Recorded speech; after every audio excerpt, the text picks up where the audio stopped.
Om Namo Bhagavate Vasudevaya.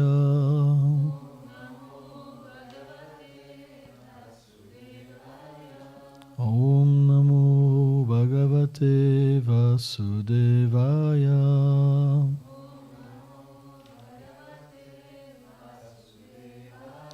Om Namo Bhagavate Vasudevaya.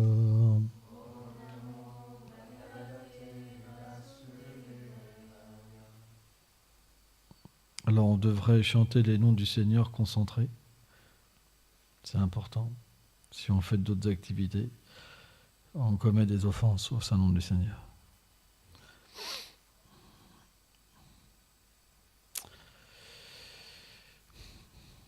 Bharantitat tadva vidas tadvam yaghyanam hatyayam blameti paramatmeti bhagavam iti sabdyate Bharantitat tadva vidas Tadvam yaghyanam hadvayam Blameti paramatmeti Bhagavam iti shabdyate. Suivant.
Ok.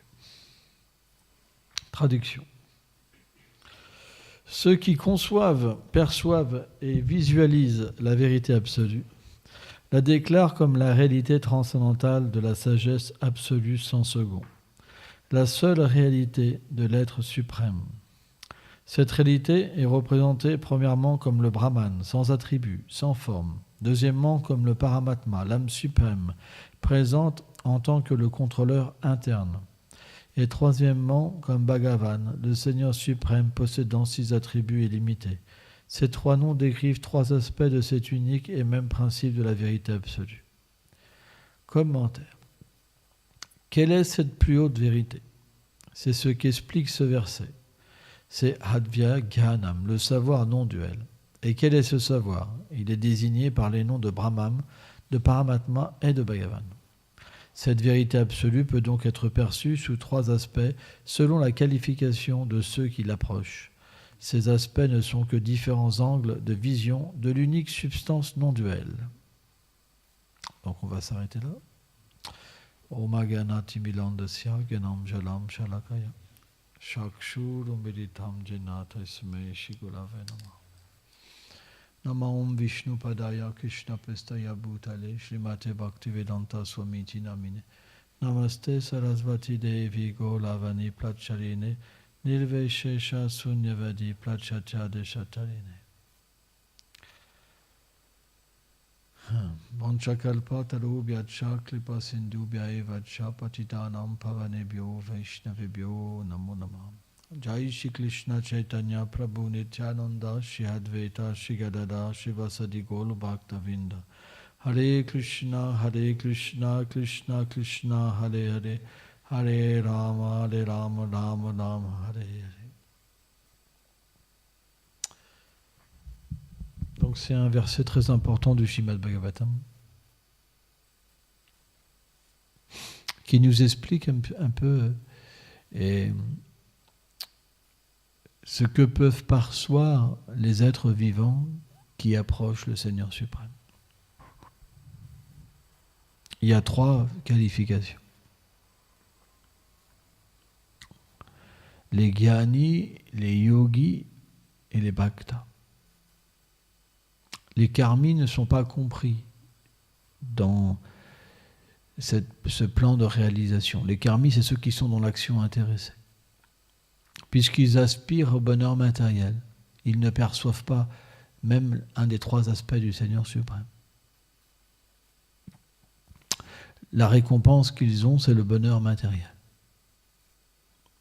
Ceux qui peuvent être situés plus dans la vertu,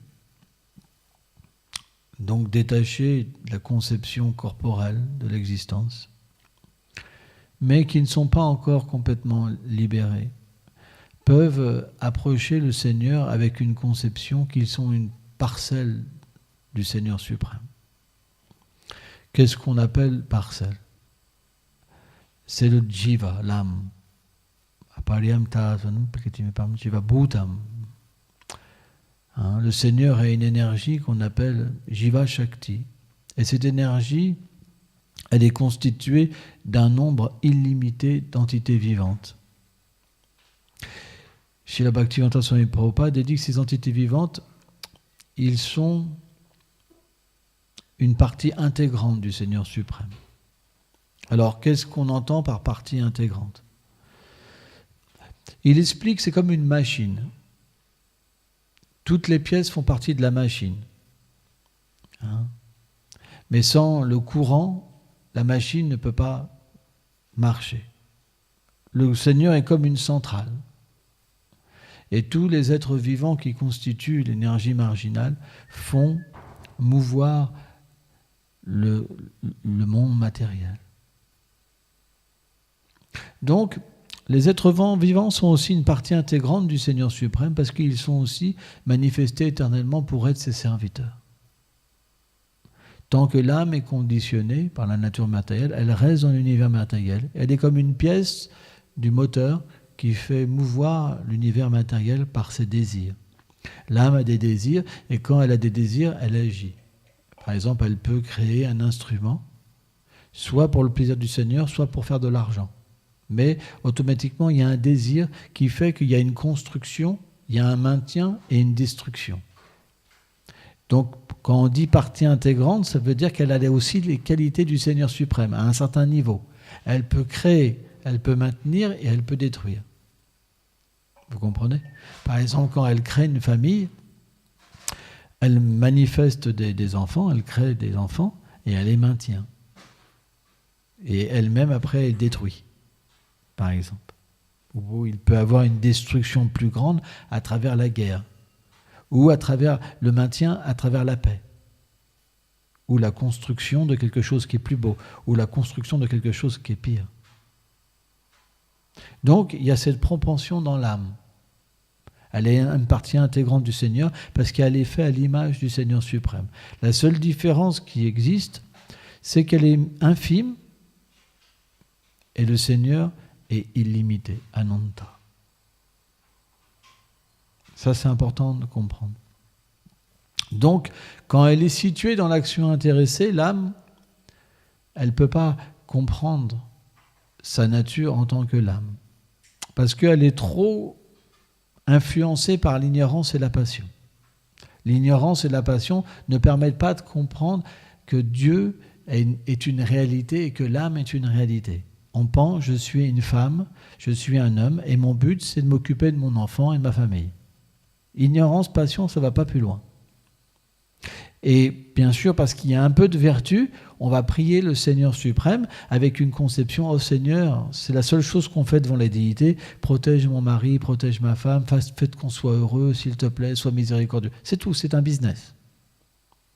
Celui qui est plus dans l'ignorance et la passion, il ne peut pas faire autrement, parce qu'il voit sa relation avec Dieu, avec le corps et les intérêts du corps. Ça, c'est ce qu'on appelle le karmi. Alors bien sûr, vous allez me dire, mais moi je suis un peu comme ça, quand je vais voir les déités, je prie pour mon enfant, alors je suis juste un karmi, c'est ça? Non, parce qu'en fait, celui qui est engagé dans l'action du Seigneur suprême, il n'est pas encore pur. Donc il peut avoir cette tendance-là, mais il a aussi la tendance d'accepter le Seigneur comme une personne, de prendre refuge en tant qu'une personne. Donc on va dire qu'il pratique une dévotion mixte, karma, mishra, bhakti. Ça veut dire que la dévotion, elle est mélangée avec du karma. Son but, c'est pas d'être simplement un serviteur du Seigneur suprême éternel. Son but, il est aussi mélanger, oui, j'ai un enfant, je suis une femme, voilà, Seigneur, c'est une réalité. Vous comprenez? Tu vois? Bon, on peut imaginer les gars qui arrivent avec une grosse banane, là, et qui s'identifient interlocuteur, il va prier, je ne sais pas pourquoi, pour avoir une paire de Santiago, par exemple. Voilà. Donc il y a un mélange. Ça veut dire qu'il ne peut pas être conscient de sa nature éternelle, mais dû à ses activités passées, il accepte le Seigneur comme une personne et il relationne à son niveau avec cette personne-là, dans son monde à lui. Il a sa conception de son monde. Il a fait son monde, mais dans son monde, il a quand même accepté Radha et Krishna. Mais Radha et Krishna ne peuvent pas pleinement se manifester dans son monde à lui parce que c'est un petit peu différent. Hein, Krishna, il met pas de Santiago, par exemple. Il n'a pas une grosse banane sur la tête. Voilà, c'est un monde un petit peu différent. Voilà, c'est pas la même musique qu'il écoute.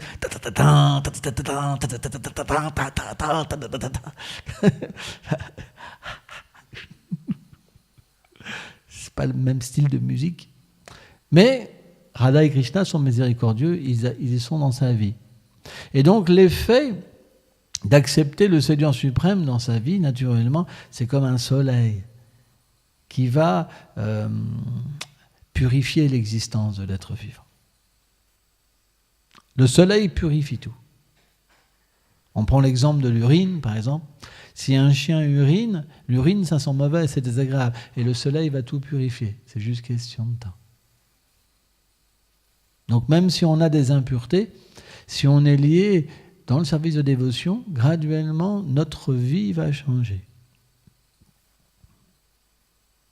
Ça va changer pas forcément extérieurement, mais intérieurement. On pourra toujours avoir une banane sur la tête et des Santiago, mais graduellement, on va se détacher de la conception corporelle de l'existence et se situer comme un serviteur de plus en plus du Seigneur suprême. Et naturellement, plus on va accepter cette tendance, et plus la mixité, karma, mishra, bhakti, elle va changer. Alors ça, c'est au niveau de la bhakti. Maintenant, revenons au gnani. Je repasserai après à la bhakti, au gnani. Je vais faire peut-être une classe un peu compliquée aujourd'hui. Mais bon. Excusez-moi, vous prendrez un aspirine après. Petite aspirine. Donc, ce verset explique qu'à partir du gnani, l'être vivant, il peut avoir une conception de la vérité absolue. Parce qu'il a eu dans sa vie plus de vertus. Il y a la conception de l'ignorance et de la passion qui deviennent comme endormies. Et il peut alors goûter la félicité de l'âme.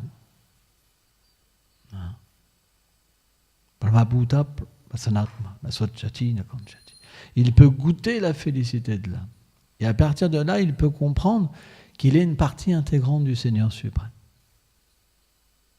Qu'il est éternel.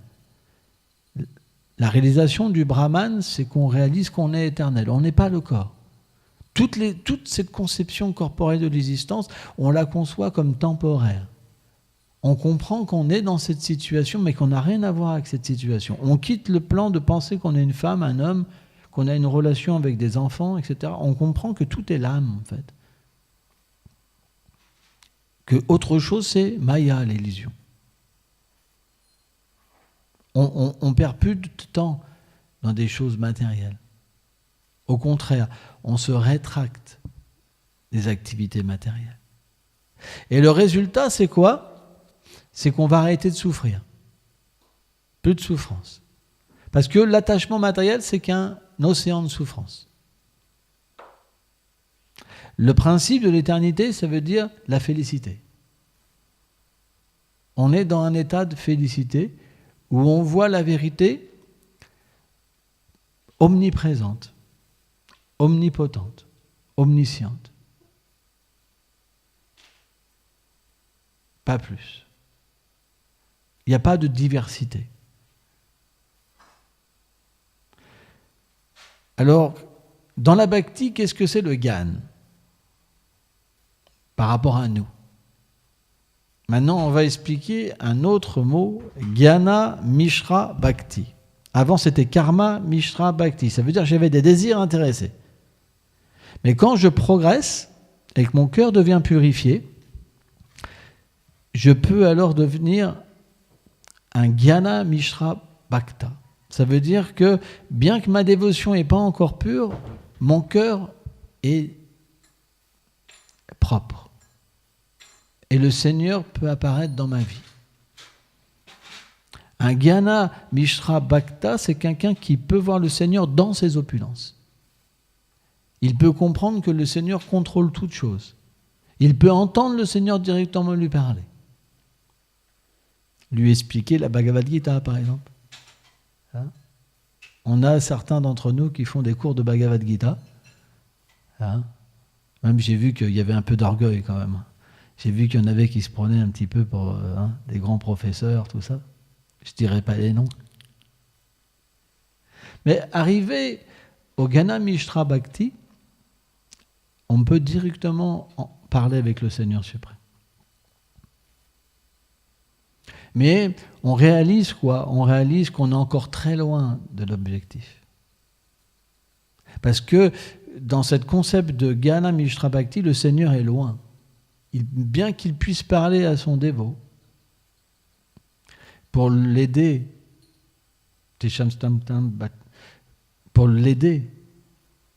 à progresser, il n'est pas encore introduit dans sa demeure. Il ne peut voir que les opulences du Seigneur et pas sa douceur. Mais il réalise qu'il est différent du corps. Il prend conscience qu'il est différent du corps à un certain niveau. Et il peut aussi, grâce à sa pureté et son désir d'atteindre la perfection, il peut avoir quelques aperçus de sa réalité aussi. Et quelques aperçus de la douceur du Seigneur suprême. Mais ce n'est pas la norme.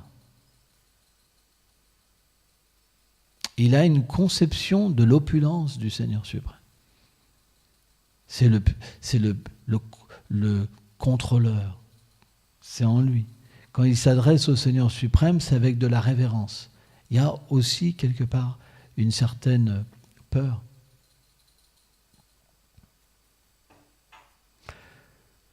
Notre verset nous parle du Paramatma, l'âme suprême. Donc ce Jnana Mishra Bhakta, on peut dire qu'il peut, dans un certain sens, réaliser que le Seigneur est dans son cœur. Mais je reviendrai après la différence qu'il y a entre un yogi et un bhakta. Je reviendrai. Maintenant, on parle du Paramatma. On sait que le Seigneur se manifeste en tant que le Paramatma, une émanation partielle de sa personne pour accompagner les êtres vivants, pour maintenir l'univers matériel. Or, les yogis qui, par les méthodes de l'Astanga Yoga, donc des 8 phases du yoga, peuvent réaliser en fait le Paramatma. Paramatma, c'est expliqué, il fait à peu près 25 cm dans le cœur. Il a 4 bras. Il est sur un lotus. Il porte ses armes comme la fleur de lotus, comme la masse, comme le disque Sudarshan chakra et le chakra, j'ai dit chakra, la conque. Et il peut voir ce Seigneur dans son cœur directement. Il peut se voir à côté. Donc lui-même, il peut entendre le Seigneur, il peut sentir l'odeur du Seigneur, il peut lui rendre un service. Mais c'est expliqué que le Paramatma, puisque sa fonction, il est de maintenir l'univers, il ne dévoile pas le rasa, la relation intime qui existe entre le jiva, l'âme, et lui-même. Ça veut dire qu'il n'y a pas le développement de l'âme.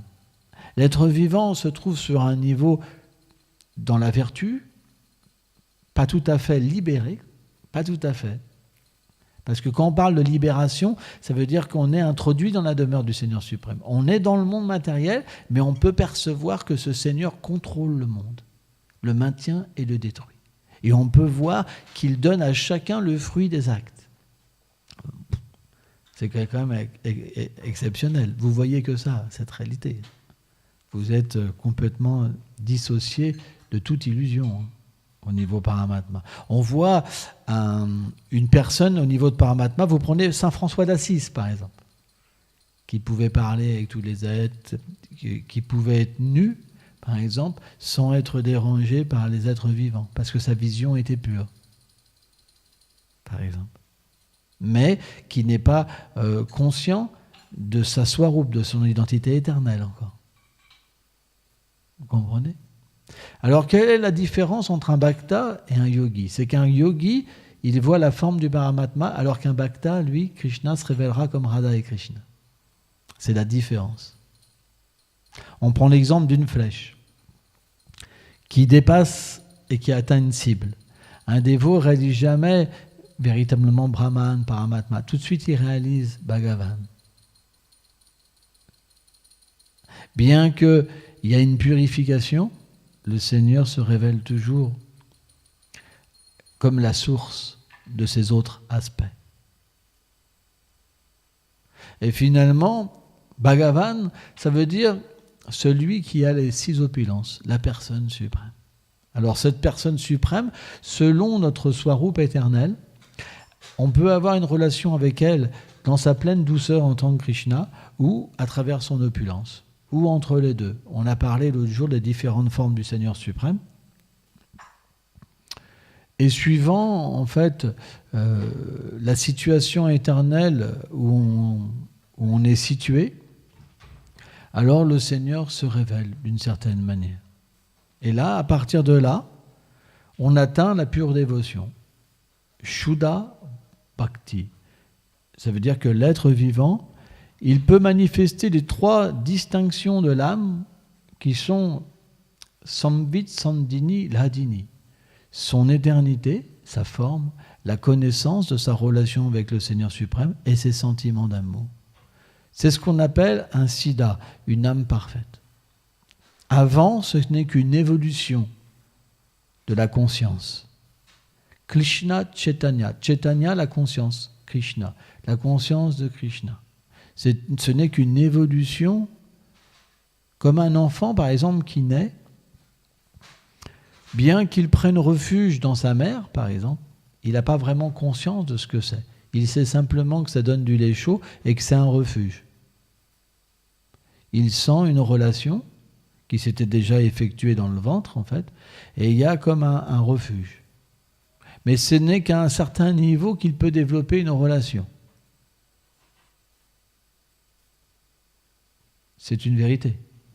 Et bien de la même manière, l'âme, à travers le processus de la réincarnation, elle se qualifie de plus en plus, Brahman, Paramatma, Bhagavan, pour un jour retourner, joindre le Seigneur dans ses divertissements. C'est pas compliqué, c'est le but de la dévotion. C'est le but du Śrīmad Bhagavatam. Le Śrīmad Bhagavatam traite de ces sujets pour nous permettre d'élever notre conscience, de construire notre désir et de faire en sorte que le Seigneur, et Tamam Papayanté, puisse réciproquer avec nous. Si notre désir n'est pas pur, comment le Seigneur pourrait réciproquer avec nous ?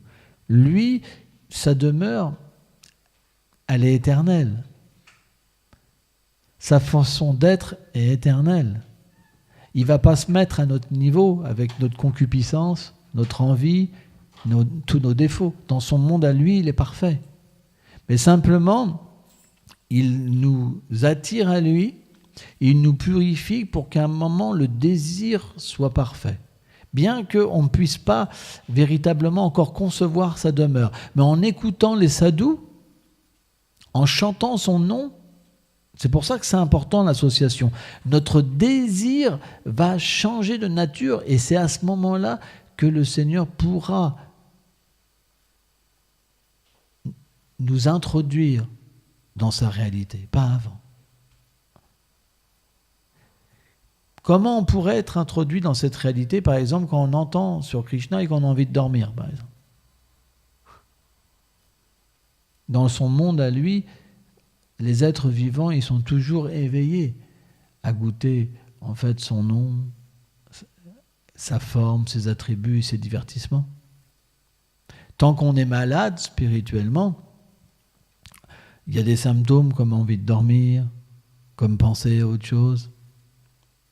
Comprenez ? Toutes ces, ces symptômes d'une personne qui n'est pas fixée dans le service de dévotion. Mais graduellement, il y aura une purification. Comment ? En entendant les gloires de Krishna. C'est très important, en fait. Et surtout, en comprenant qui on est. Il faut étudier. Il faut étudier la connaissance de la grandeur du Seigneur, mais il faut étudier aussi le rasa, les deux. Parce que si on étudie que la grandeur du Seigneur suprême, on ne pourra pas désirer pleinement être avec lui. Parce que dans sa demeure de Krishna, il n'y a pas de grandeur. La grandeur est là, bien sûr. Par exemple,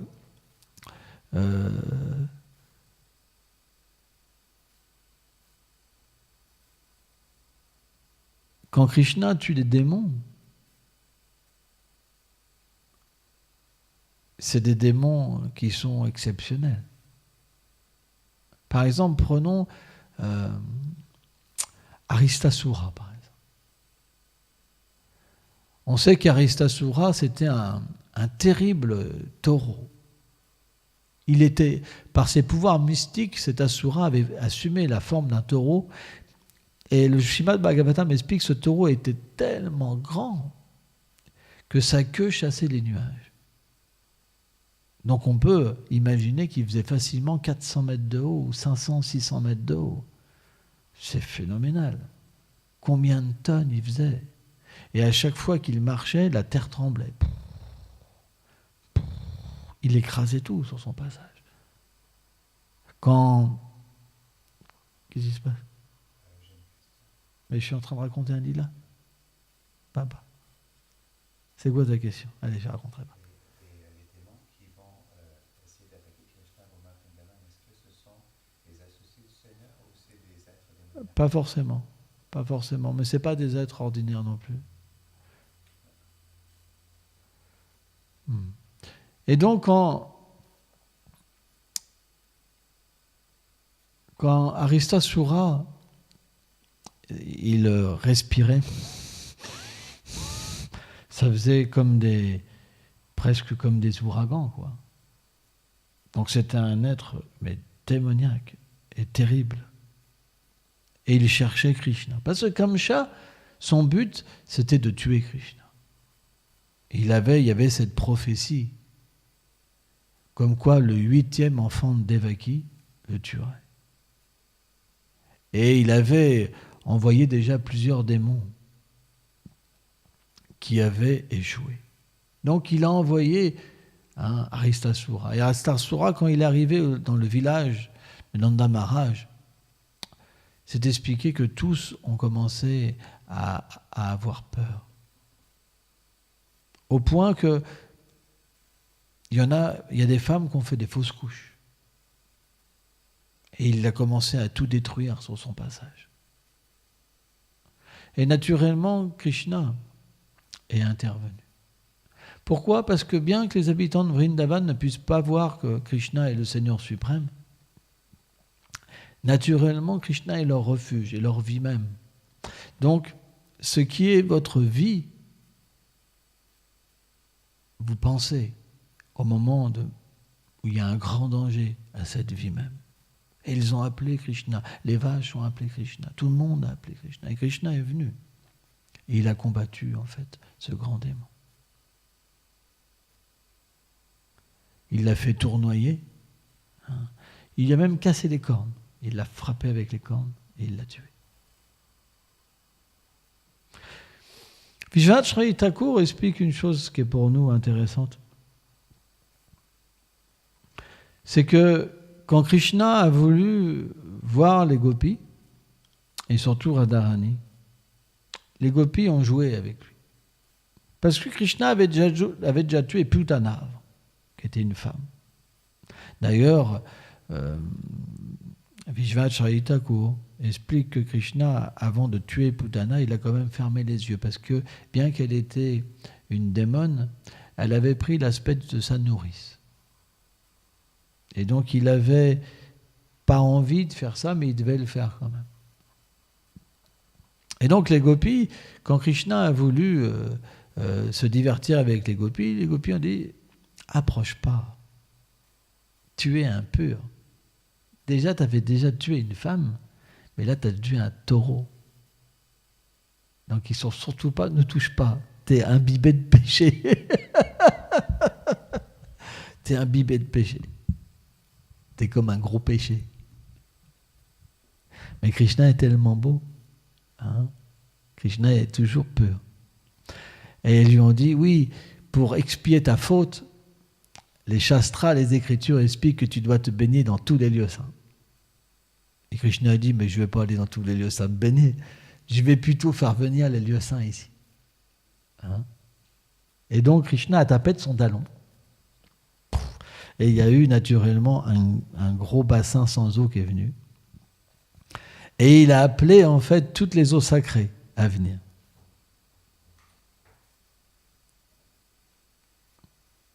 Et là, toutes les eaux sacrées sont venues, comme la Yamuna, le Gange, la Sarasvati. Ils sont venus et ont offert des prières à Krishna. Et après, elles se sont liquéfiées, elles sont venues dans son bassin.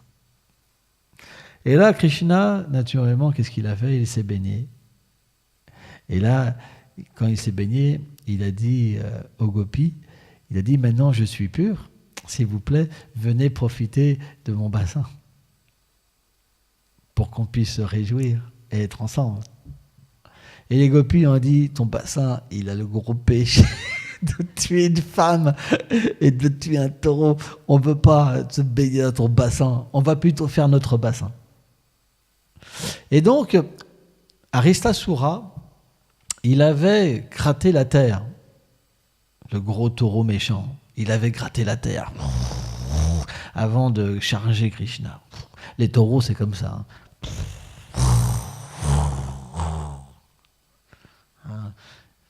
Et donc, il y avait eu naturellement déjà un début de cratère. Parce que, je l'ai dit, il était tellement haut. On ne peut pas imaginer les sabots, un sabot d'Aristasura, c'est plus gros que la pièce. Donc imaginez-vous déjà le cratère qu'il devait avoir. Parce que nous, on s'imagine le petit trou qu'un taureau peut faire. Mais sa queue, elle chassait des nuages. Donc un sabot, ça doit faire comme la pièce. Imaginez-vous. Et les gopis, donc, elles ont dit à Krishna, on va faire notre bassin parce que ton eau, elle est contaminée. Donc, ils ont commencé à enlever leurs bracelets et à gratter avec leurs bracelets. Alors, bien sûr, mais Radharani a engagé, je crois, 1 milliard de gopis, je crois. Donc, ils venaient avec des pots et ils allaient chercher de l'eau du Manasi Ganga. Alors, en fait, le Manasi Ganga, pour savoir une des histoires du Manasi Ganga, c'est qu'un jour, Nanda Maharaj et les pâtres, ils voulaient aller faire un pèlerinage et aller au Gange.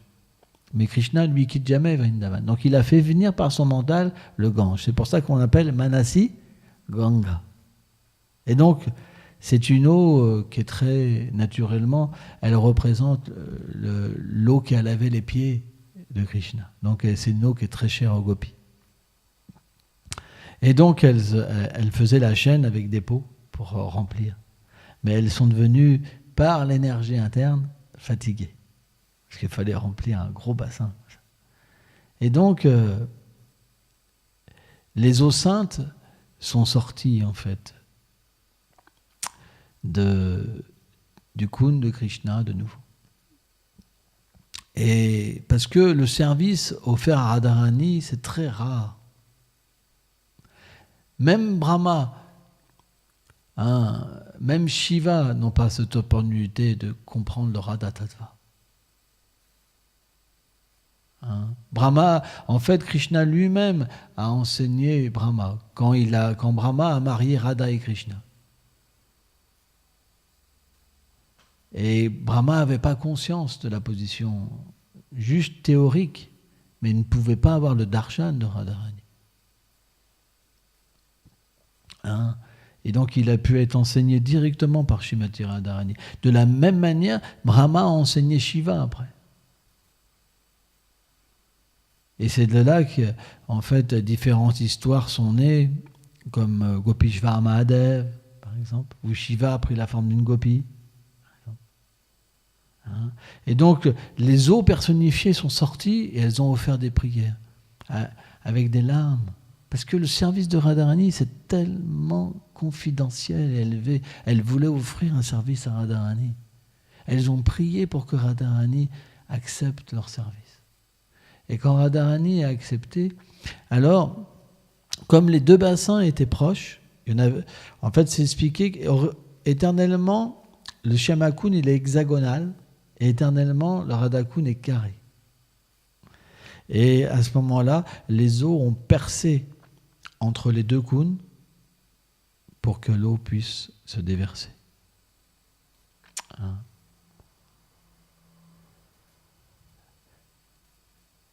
Les associés, même dans les autres régions du monde transcendantal, aspirent toujours au service en fait des gopis.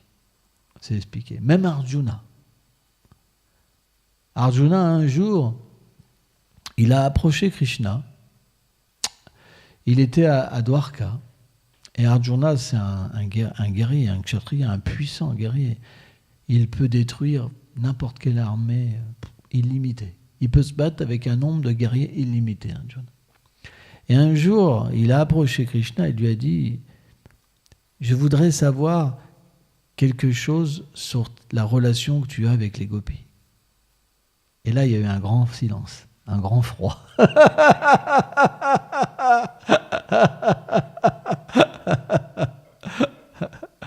Et donc, Arjuna, il s'est dit, peut-être que j'ai été un petit peu trop loin. Et là, Krishna, il a dit, en fait, je ne peux pas t'enseigner, il faut que tu expérimentes.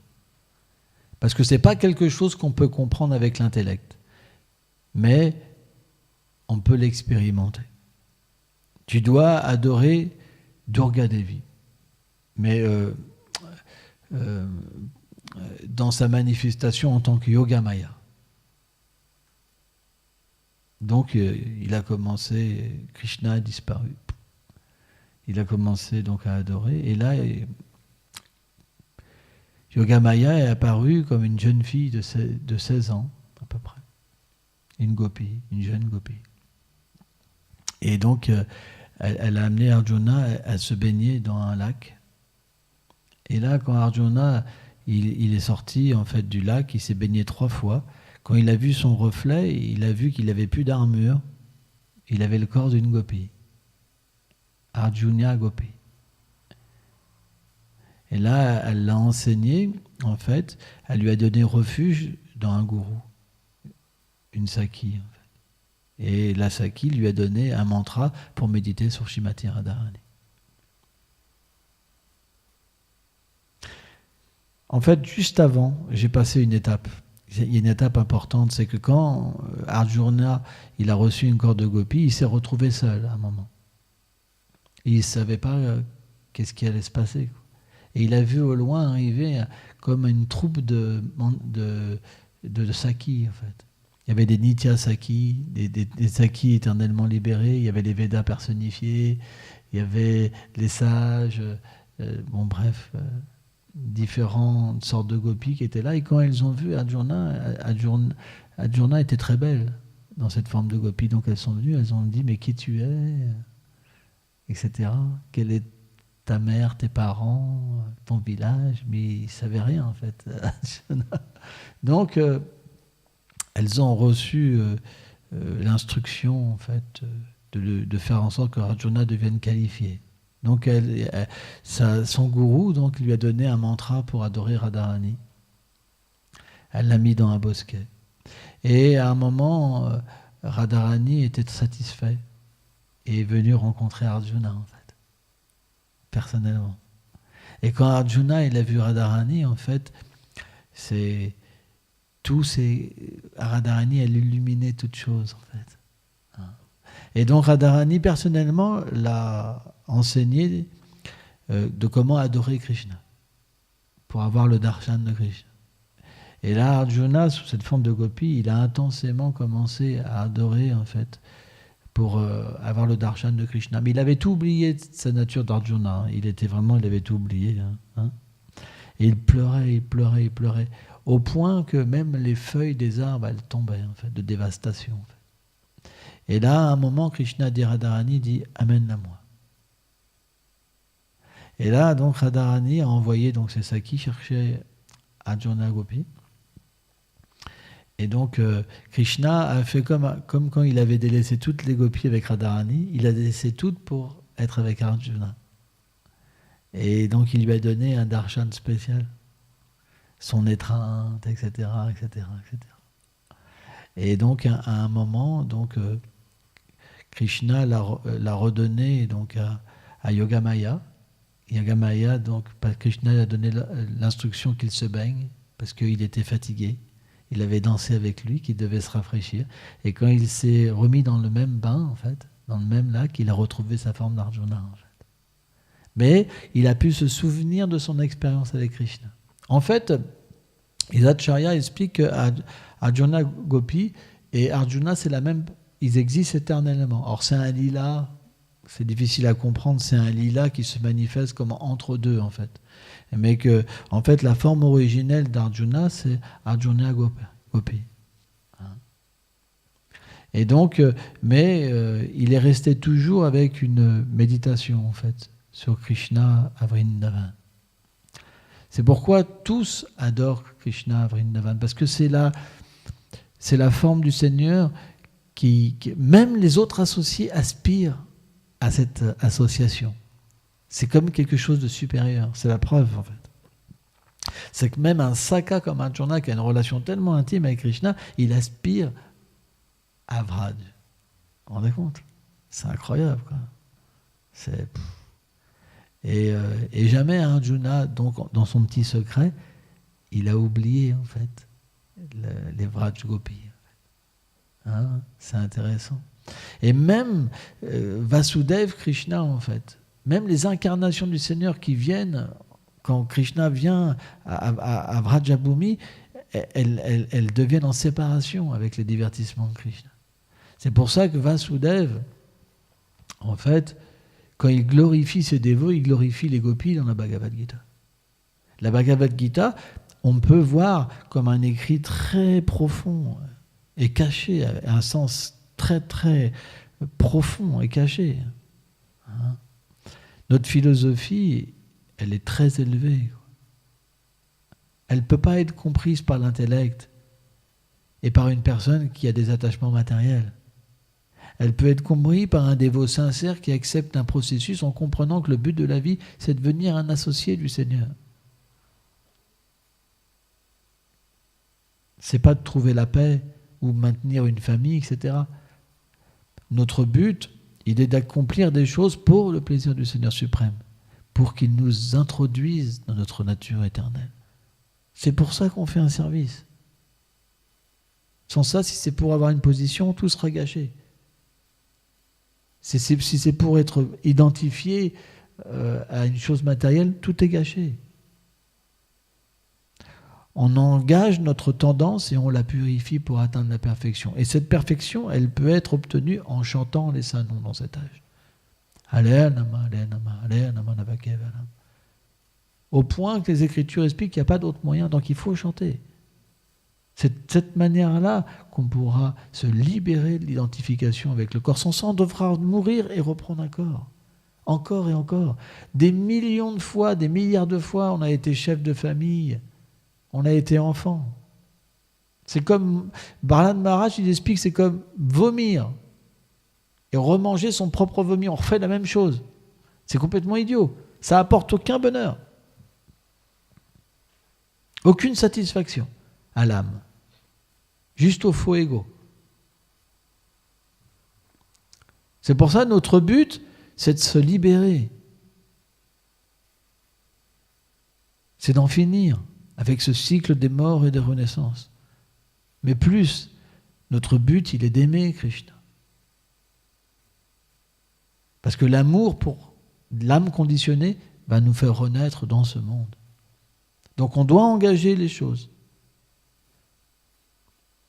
La maison, le mari, les enfants, le travail, pour plaire à Krishna. Comme les gopis font.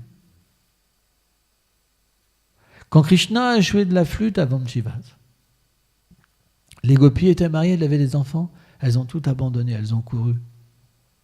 Comme des personnes possédées, en fait.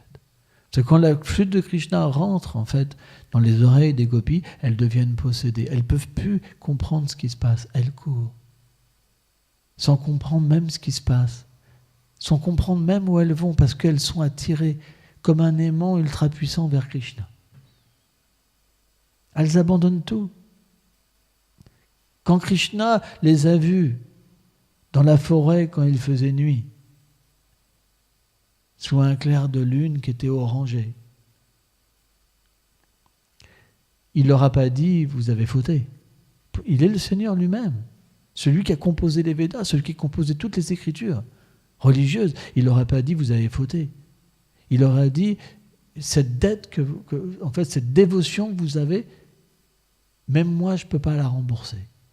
Personne n'a jamais fait ça. » C'est ça la différence. Dans la voie du karma, par exemple, l'action intéressée, la voie du karma, plus vous êtes attaché à la vie de famille, c'est une bonne chose, par exemple. La voie du gyan, c'est le détachement. Mais la voie de la bhakti, c'est l'engagement des choses pour le plaisir de Krishna. Mais jamais Krishna, il a, jugé les gopis, au contraire. Donc, notre but, il est d'utiliser les relations qu'on a dans ce monde pour traverser l'océan des naissances et des morts. C'est très important. On ne devrait jamais avoir une relation directe avec les gens, parce que le Seigneur est entre nous. C'est l'illusion de penser qu'il n'est pas présent. Le corps est à lui, l'âme est à lui. Tout est fait par lui et pour lui. Utiliser quelque chose rien que pour nous, c'est comme être un voleur. Et un voleur, il est mis en prison. C'est ce qu'on appelle l'univers matériel. Et Durga, ça veut dire la geôle, c'est qui garde la prison. Tant qu'on aura cette mentalité de voleur, on restera comme un prisonnier du corps. Le corps est une prison. Et nos 3 chaînes, c'est les 3 modes de la nature matérielle. Une chaîne de fer, l'ignorance, une chaîne d'argent, la passion, et une chaîne d'or, la vertu. Mais c'est des chaînes. Et il y a 3 causes de souffrance. Adhyatmique, adidévique, adibautique. Celle causée par le corps et le mental, celle causée par les autres entités vivantes, celle causée par les temps, les catastrophes naturelles. On ne peut pas se sortir de ça. On est dans une prison. Donc il faut être conscient de ça. Et pas rendre nos enfants et les gens qu'on connaît dans cette prison. Notre affection égoïste les emprisonne. Si on accepte de servir les êtres par affection pour le Seigneur Le Seigneur se manifestera dans notre cœur et les gens seront délivrés de cette prison. Bhaktivinoda Thakur, il explique quand il est né, il a été sur les genoux de sa mère, par exemple. Il était emprisonné dans cette affection. C'est juste de l'emprisonnement. On pense qu'on donne de l'amour, mais on donne une prison aux êtres vivants.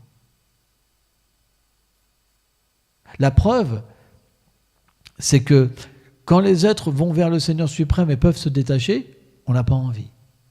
Non, il est à moi. C'est super démoniaque. C'est pour ça que quand les êtres vont vers le Seigneur suprême, la réaction est terrible. Parce que leur possession leur échappe. Parce que grâce à ça, ils obtenaient un bonheur. C'est juste de l'égoïsme. C'est pour ça qu'on dit asulik, nature démoniaque. On n'est pas miséricordieux, on pense qu'à nous.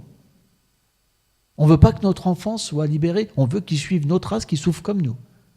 Alors vous me dites, mais non, je fais tout pour qu'il soit bien. Mais quel pouvoir tu as? Le Srimad Bhagavatam m'explique quel pouvoir tu as de libérer quelqu'un, de protéger quelqu'un. Lakshmi Devi, elle dit qu'une femme qui veut un autre époux que le Seigneur suprême, c'est comme une folle. Qui peut nous protéger? L'âme conditionnée, elle dépend simplement de ce que le Seigneur va lui donner de ses vies passées. Elle ne peut pas libérer quelqu'un. Elle est elle-même prisonnière. C'est pour ça que notre véritable époux, notre ami, tout, c'est le Seigneur suprême. Comme disait Jésus avec la pièce avec César. Il a dit, mais qui a sur cette pièce? César. Rendez à César ce qui est à César et à Dieu ce qui est à Dieu. L'illusion et la réalité. Il n'y a pas le choix. Une vie entre les deux, c'est juste la souffrance. On n'est ni dans l'un ni dans l'autre. C'est une vie ou de doute. Krishna, il dit, celui qui doute ni de bonheur dans cette vie, ni dans la suivante. Dans la Bhagavad Gita. Le doute, c'est l'horreur. On doit simplement, le Seigneur est une réalité engagée, parce que tout est lui, directement et indirectement. On n'est pas Dieu,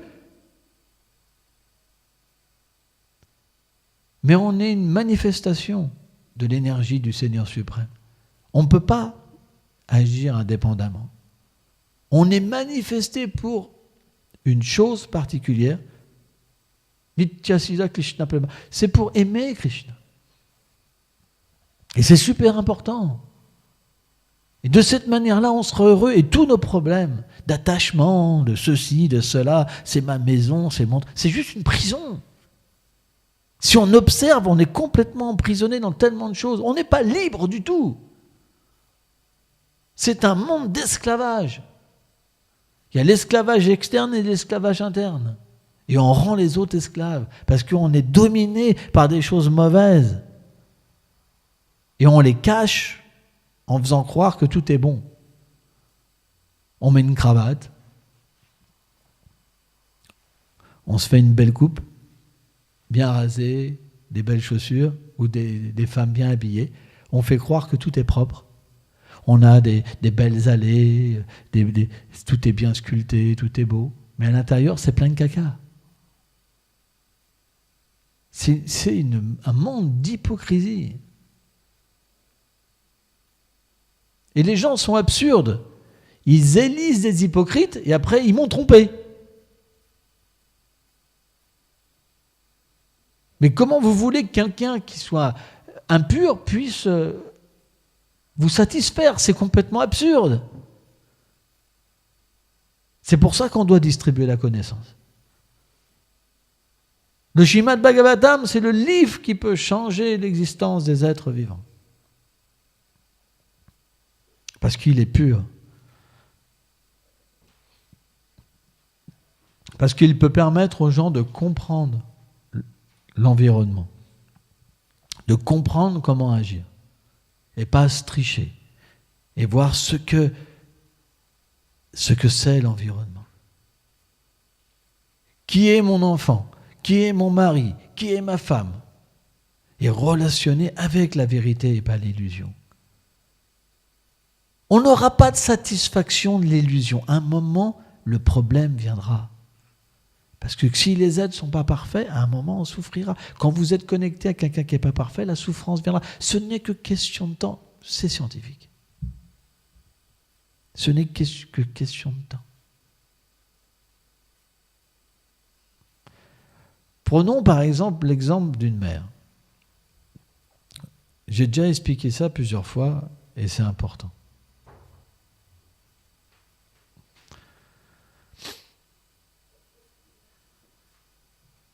Par exemple, une mère, au début, son enfant, il est dans son ventre. Donc, c'est comme une unité parfaite. Le père, il n'a pas de relation encore véritablement avec l'enfant. Mais la mère, elle a déjà une relation dès le début. Elle peut sentir son enfant directement. Et il y a véritablement une union puissante. Puis quand l'enfant sort, naturellement, c'est simplement ce qu'il y avait à l'intérieur qui ressort à l'extérieur. L'union est la même parce que l'enfant, il a simplement ce réflexe de prendre refuge de la mère. Donc la mère, elle se donne corps et âme. Mais graduellement, plus l'enfant va grandir, plus les désirs d'indépendance vont se manifester. Et naturellement, si la mère est attachée, elle va souffrir. Et sa souffrance, comment elle va s'apaiser? Avec les petits-enfants. Elle va refaire la même chose avec les petits-enfants. C'est un cercle sans fin, en fait. Rien ne nous libère de la souffrance. Dès qu'on est attaché à quelque chose qui est imparfait, on se fait trimballer et on souffre. Il y a des femmes qui peuvent supporter des choses, mais on ne peut même pas imaginer le degré de souffrance parce qu'elles sont attachées. Elles ne peuvent même pas se détacher. Ou un homme, pareil.